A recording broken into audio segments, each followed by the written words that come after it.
ನಾವು ಗೆದ್ದು ಬಂದ ಮೇಲೆ 4 ವರ್ಷದ ಮೇಲೆ ಯಾವುದೋ ಅಗ್ರಿಮೆಂಟ್ ಮಾಡಿಲ್ಲ.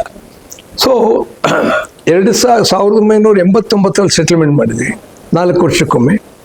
ಆಮೇಲೆ 93 ಬರಬೇಕಾಯ್ದನ್ನು 95 ಸೆಟಲ್ಮೆಂಟ್ ಆಯ್ತದು.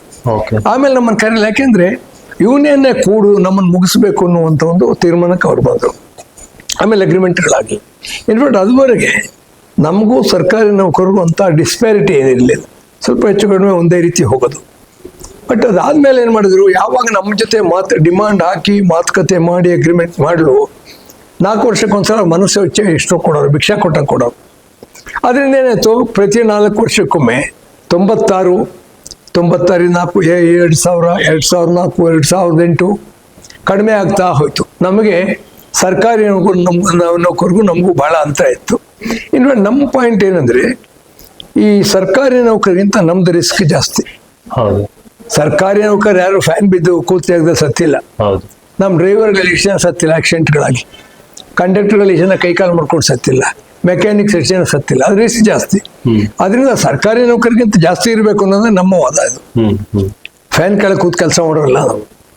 ಅದರಿಂದ ಯಾವಾಗ ಅಗ್ರಿಮೆಂಟ್ ಮಾಡೋದು ನಿಲ್ಸಿದ್ರು ಅವರು, ಮನಸ್ಸು ನಮ್ಮ ಯೂನಿಯನ್ ತುಳಿದ್ರು, ಕಾರ್ಯಕರ್ತರ ವರ್ಗಾವಣೆ ಮಾಡಿದ್ರು. ಈ ಯೂನಿಯನ್ ತುಳಿಯುವಂಥ ಒಂದು ನೀತಿ ಮಾಡ್ಕೊಂಡು ಬಂದಮೇಲೆ ಬಾರ್ಗೇನಿಂಗ್ ಇರಲಿಲ್ಲ, ಜನಗಳದೊಂದು ಫಿಯರ್ ಬಂತು. ಕೈಂಡ್ ಆಫ್ ಫಿಯರ್ ಸೈಕೋಸಿಸ್. ಅಯ್ಯೋ ಹೇಗಪ್ಪ, ಏನು ಯೂನಿಯನ್ ತುಳಿದು ಬಿಟ್ರು, ಲೀಡರ್ಗಳು ವರ್ಗಾವಣೆ ಮಾಡಿದ್ರು, ಅವ್ರ ಮೇಲೆ ಕೇಸ್ ಹಾಕಿದ್ರು, ಇವ್ರನ್ನ ಜೈಲ್ಗೆ ಹಾಕಿದ್ರು. ಈ ಒಂದು ದಿಗ ಜನರಲ್ಲಿ ಬಂದಿದ್ರಿಂದ ಅವ್ರು ಕೊಟ್ಟಷ್ಟು ಇಸ್ಕೊಳ್ಳೋಕೆ ಶುರು ಮಾಡಿದ್ರು. ನಾವು ಪ್ರೊಟೆಸ್ಟ್ ಮಾಡಿದ್ವಿ. ಹಾಗೂ ಒಂದು ಕೇಸು ಇಂಡಸ್ಟ್ರಿಯಲ್ ಡಿಸ್ಪ್ಯೂಟ್ ಇದಕ್ಕೆ ತೊಗೊಂಡೋದಿ ಟ್ರೈಬ್ಯುನಲ್ಗೆ. ಅದು 2004 ನಾವು 5 ಹೋದ್ರೆ 2017 ತೀರ್ಪು ಕೊಡ್ತು. 1/1/24 20% ಸಂಬಳ ಜಾಸ್ತಿ ಕೊಡಿ ಅಂತ. ಇವರು 5% ಕೊಟ್ಟಿದ್ರು. ಇವತ್ತು ಆ ಕೋರ್ಟ್ ಹೈಕೋರ್ಟ್ಲಿದೆ. ಸೊ ನಾವು ಬಿಡ್ಲಿಲ್ಲ ಸ್ಟ್ರೈಕ್ ಮಾಡಕ್ಕೆ. ನಮ್ಗೆ ಅದಕ್ಕೆ ಪ್ರಭಾವ ಇಲ್ಲದೇನೆ ಹೆದರಿಕೆಯಲ್ಲಿ ಜನ ಇಟ್ಟರು ಕೂಡ ಕಾನೂನಿನ ಆಶ್ರಯದಲ್ಲಿ ನಾವು ಲೇಬರ್ ಕೋರ್ಟಿಂದ ಇಂಡಸ್ಟ್ರಿಯಲ್ ಟ್ರೈಬ್ಯುನಲ್ ಅವಾರ್ಡ್ ತಗೊಂಡ್ವಿ. ಇನ್ನೂ ಅದು ಜಾರಿ ಆಗಿಲ್ಲ, ಅದು ಬೇರೆ. 2002 ಮತ್ತೆ ನಾವು ಬಲ್ಕಾಯಿಸ್ಕೊಂಡ್ವಿ. ರಕ್ತ ಜಾಸ್ತಿ ಹರಿಯಕ್ಕೆ ಶುರು ಆಯ್ತು, ನಮ್ಮ ಮೈಯಲ್ಲಿ ಮಾಂಸ ಗಟ್ಟಿ ಆಯ್ತು, ಫೈಟ್ ಮಾಡೋ ಶಕ್ತಿ ಬಂತು, ತೋಳ್ಬಲ ಬಂತು. ಸ್ಟ್ರೈಕ್ ಮಾಡಿದ್ವಿ 2002 2 ದಿವಸ ಸ್ಟ್ರೈಕ್ ಆಯ್ತು. ಅವಾಗ ಅಶೋಕ್ ಅವರಿದ್ರು. 2012 ಅಶೋಕ್ ಅವರು ಟ್ರಾನ್ಸ್ಪೋರ್ಟ್ ಮಿನಿಸ್ಟರ್ ಇದ್ರು. ನಮ್ಮ ಜೊತೆ ಮಾತಾಡೋದಿಲ್ಲ ಅಂತವ್ರು. There no need for me to talk ಅಂತ. ಆಲ್ ರೈಟ್, ನಿನ್ಗೆ ಅವಶ್ಯಕತೆ ಬಿದ್ದಾಗ ಬರ್ತೀವಪ್ಪ ಅಂದ್ವಿ. ಕೊನೆಗೆ ಡಿಮಾಂಡಲ್ಲಿ ಎಲ್ಲ ಸೇರಿ ಸ್ಟ್ರೈಕ್ ಮಾಡಿದ್ವಿ. ಸ್ಟ್ರೈಕ್ ಜೋರಾಗಾಯ್ತು. ಜಗದೀಶ್ ಶೆಟ್ಟರ್ ಅವ್ರು ಚೀಫ್ ಮಿನಿಸ್ಟರ್ ಆಗಿದ್ರು. ಅವ್ರಿಗೆ ಮ್ಯಾಂಡೇಟ್ ಕೊಟ್ಟರು, ಕರೆದು ಮಾತಾಡಿ ಬೆಳಗಿನ ಜಾವ 2:30 ಸೆಟಲ್ಮೆಂಟ್ ಮಾಡಿದ್ವಿ. ಅದರಲ್ಲಿ ಸೆಟಲ್ಮೆಂಟಲ್ಲಿ ಭಾಳ ಮುಖ್ಯವಾದ ಏನಪ್ಪ ಅಂತ ಹೇಳಿದ್ರೆ, ಅವರು 8% ಸಂಬಳ ಜಾಸ್ತಿ ಮಾಡ್ತೀವಿ ಅಂತ ಹೇಳಿದ್ರು. ಅದು actually it came to almost more than 15% ಬಂತದು. ಏಕೆಂದ್ರೆ ಇನ್ಕ್ರಿಮೆಂಟ್ಗಳೆಲ್ಲ ಡಬಲ್ ಆಗೋಯ್ತು. ಅವ್ರು ಏನು ಕೊಟ್ಟಿದ್ದಾರೆ ಡಬಲ್, 75, 120, 140 ಆಯಿತು. ಹೀಗೆ went on giving lot of benefits. ಅಂದ್ರೆ ಆಲ್ಮೋಸ್ಟ್ ಮೋರ್ ದೆನ್ 15% ಬಂತು. We are happy with that. ಯಾಕೆಂದ್ರೆ ನಮ್ಮ ಜೊತೆ ಮಾತನ್ನೇ ನಿಲ್ಲಿಸಿದ್ರು. 1996 ಮಾತುಕತೆ ನಿಂತು ಹೋಗಿತ್ತು. ಆ ಮಾತುಕತೆ ರೆಸ್ಟೋರ್ ಆಗಿದ್ದು ಸ್ಟ್ರೈಕ್ ಹಿನ್ನೆಲೆ. ಅದು ಬಿಜೆಪಿ ಗೌರ್ಮೆಂಟ್ ಇದ್ದಾಗಲಿ. ಫೈನ್. ಸೊ ಅದರಲ್ಲಿ ಮುಖ್ಯವಾಗಿ ವೇಜ್ ಇನ್ಕ್ರೀಸ್ ಬಂತು. ಆಮೇಲೆ ಇನ್ನೂ ಹಲವಾರು ಸಣ್ಣ ಪುಟ್ಟ ಇದು ಬಂತು. ಬಟ್ ನಮಗೇನಂದ್ರೆ ಹಿಂದೆ 4%, 5% ಹೀಗೆ ಕೊಡ್ತಿದ್ದು, ಆಲ್ಮೋಸ್ಟ್ 15% ಅಂದರೆ very big again for us. So then again ಬಲ್ಕಾಯಿಸ್ಕೊಂಡ್ವಿ ಯೂನಿಯನ್ನು. 2016 ಸಿದ್ದರಾಮಯ್ಯವರು ಚೀಫ್ ಮಿನಿಸ್ಟರ್ ಆಗಿ ಬಂದರು. ನಾವು ಡಿಮಾಂಡ್ಗಳು ಹಾಕಿದ್ವಿ. ಅವಾಗ ಅವ್ರ ಸರ್ಕಾರ ಕೂಡ ಬಗ್ಲಿಲ್ಲ ನಮಗೆ. ಅವರು 8-10% ಕೊಡ್ತಿದ್ರು. ನಾವು we did not agree. Strike ಮಾಡಿದ್ವಿ. 3 ದಿವಸ ಸ್ಟ್ರೈಕ್ ಅಂತ. ಅವಾಗ at the end of 3 days management ನಮಗೂ ಮಾತುಕತೆ ನಡೀತು. ರಾಮಲಿಂಗಾರೆಡ್ಡಿ ಇಂಟರ್ವ್ಯೂ ಏನಾದರೂ transport minister. Finally chief minister ಮುಂದೆ ಅವರ ಅಗ್ರಿಮೆಂಟ್ ಆಯಿತು. ಅದು it gave us how much 12.5% ಬಂತು. 12.5%. Even it was A good settlement. So ಹೀಗೆ ಆ ಸ್ಟ್ರೈಕಿಂಗ್ ಪವರ್ ಬಂದಾಗ ನಮ್ಮ ವೇಜಸ್ ಜಾಸ್ತಿ ಆಯಿತು. ಯಾವಾಗ ನಮ್ಮ ಟ್ರೇಡ್ ಯೂನಿಯನ್ ಮೂವ್ಮೆಂಟ್ ತುಳಿದಿಟ್ಟಿದ್ರು 96 ಅವ್ರು ಕೊಟ್ಟು ಭಿಕ್ಷಾ ಜನ ತಗೋಬೇಕಾಯ್ತು.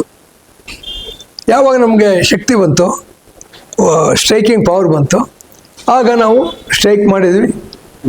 ಸ್ವಲ್ಪ ಮಟ್ಟಿಗೆ ಹಿಂದೆ ಏನು ಅನ್ಯಾಯ ಆಗಿತ್ತು, ಚಾರಿತ್ರಿಕವಾದ ಅನ್ಯಾಯ, ಅದನ್ನು ಸರಿ ಮಾಡೋ ದೃಷ್ಟಿಯಲ್ಲಿ ಸ್ವಲ್ಪ ಮುಂದುವರಿದ್ವಿ ನಾವು. ಅಂದ್ರೆ ಈಗಲೂ ಸರ್ಕಾರಿ ನೌಕರರಿಗೂ ನಿಗಮದ ನೌಕರರಿಗೂ ಆ ವೇತನ ವ್ಯತ್ಯಾಸ ಇದೆ, ಖಂಡಿತ ಇದೆ, ವ್ಯತ್ಯಾಸ ಇದೆ. But it may not be so much.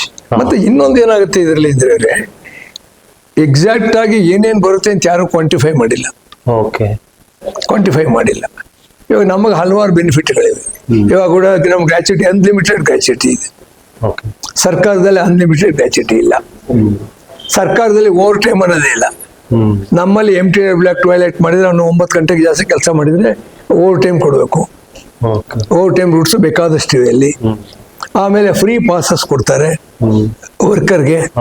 ಆಮೇಲೆ ವರ್ಕರ್ ಮಕ್ಕಳು ಓದೋದಕ್ಕೆ ಎಜುಕೇಶನ್ಗೆ ಫ್ರೀ ಪಾಸಸ್ ಕೊಡ್ತಾರೆ. ಆವಾಗನೇ ತಂದಿದೆ ಎಂಪ್ಲಾಯೀಸ್ಗೆ ಹಲವಾರಿದೆ. ಅದ್ರಿಂದ ಮತ್ತೆ ಪ್ರಾವಿಡೆಂಟ್ ಫಂಡ್ ಇದೆ ನಮಗೆ.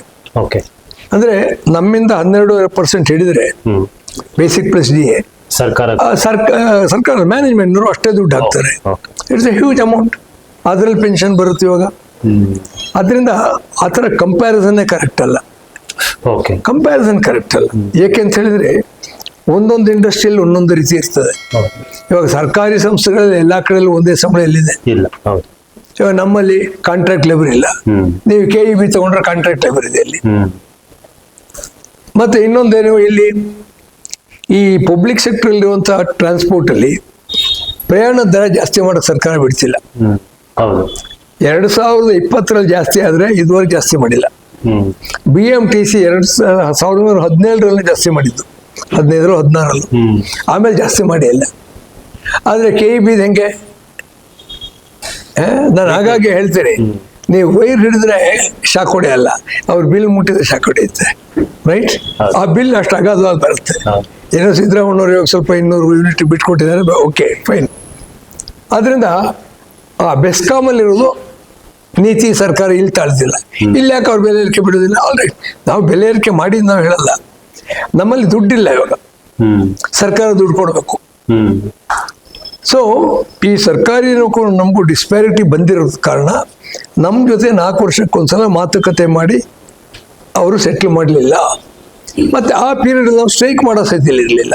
Between 97 and 2012 there was not even a single strike on the demands. ತುಳಿದಿಟ್ರು ನಮ್ಮನ್ನ. ಆದ್ರಿಂದ ಈ ಒಂದು ಡಿಸ್ಪ್ಯಾರಿಟಿ ಇದ್ದಿದ್ರಿಂದ ಕೆಲವರು ಸರ್ಕಾರಿನವ್ರು ಆಗ್ಬಿಡ್ಬೇಕು. ಮುಂದೆ ನಿಗಮ ಮಂಡಳಿ ಹಾದಿ ಹೇಗಿತ್ತು ಅನ್ನೋದನ್ನ ಮುಂದಿನ ಸಂಚಿಕೆಗಳಲ್ಲಿ ಅವರ ಮಾತಿಂದಾನೇ ಕೇಳೋಣ. ನಮಸ್ತೆ. 4 ಸಾರಿಗೆ ನಿಗಮಗಳಾದ KSRTC, BMTC, NWKRTC ಮತ್ತು KKRTC ನೌಕರರು ಮತ್ತು ಅಧಿಕಾರಿಗಳಲ್ಲಿ ನನ್ನ ವಿನಂತಿ ಏನಪ್ಪ ಅಂತ ಹೇಳಿದರೆ, ಈ ನಿಗಮ ಚಾನೆಲ್ ಇದೆ, ದಯಮಾಡಿ ಅದಕ್ಕೆ ತಾವು ಸಬ್ಸ್ಕ್ರೈಬ್ ಮಾಡಿ. ಇದರಲ್ಲಿ ನಿಗಮಗಳಿಗೆ ಸಂಬಂಧಪಟ್ಟಂಥ ವಿಚಾರಗಳು, ಅದರ ನೌಕರರಿಗೆ ಸಂಬಂಧಪಟ್ಟ ವಿಚಾರಗಳು ಸಾಕಷ್ಟು ಬರ್ತದೆ. ಒಂದು ಥರ ನಿಮಗೂ ಎಜುಕೇಟ್ ಆಗುತ್ತೆ. ಆದರೆ ದಯಮಾಡಿ ಇದಕ್ಕೆ ಸಬ್ಸ್ಕ್ರೈಬ್ ಮಾಡಿ ಅಂತ ಹೇಳಿ ನಾನು ತಮ್ಮಲ್ಲಿ ವಿನಂತಿಸ್ತೇನೆ.